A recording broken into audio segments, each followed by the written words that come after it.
My name is Joseph Moore. I've known Nancy and Trey for 33 years. We were like family.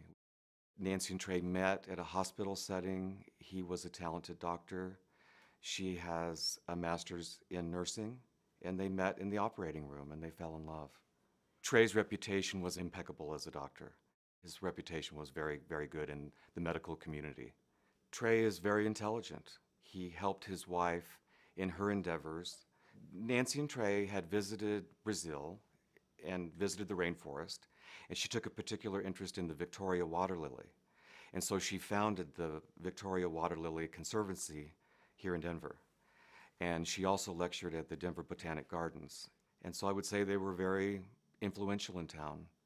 They were very prominent, very well respected.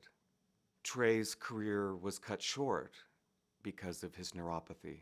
And so he was no longer able to go to the operating room each day. And particularly, he couldn't stand because of nerve pain in his feet.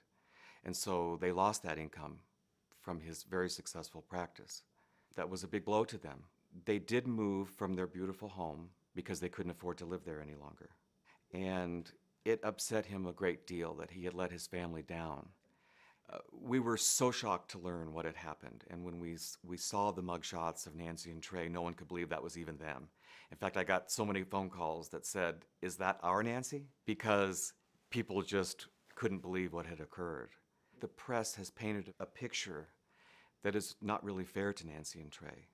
Not only have the Pfisters lost a beloved family member, but everyone who knew Nancy and Trey has also been affected by this as well. I believe that Nancy Styler played no part in this murder. She's not capable of that. She would never consider taking someone's life. I was shocked to know that Trey had confessed to the murder. I think he must have been at a very dark moment. And I think we all sometimes go to a very dark place. I'm sorry for Nancy Styler.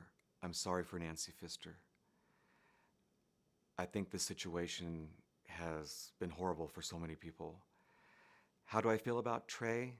I do feel sorry for him as a human being that is broken, and that when your mental health and your physical health deteriorate into such a way, in such a manner that something like this occurs, that you have to feel sorry for him.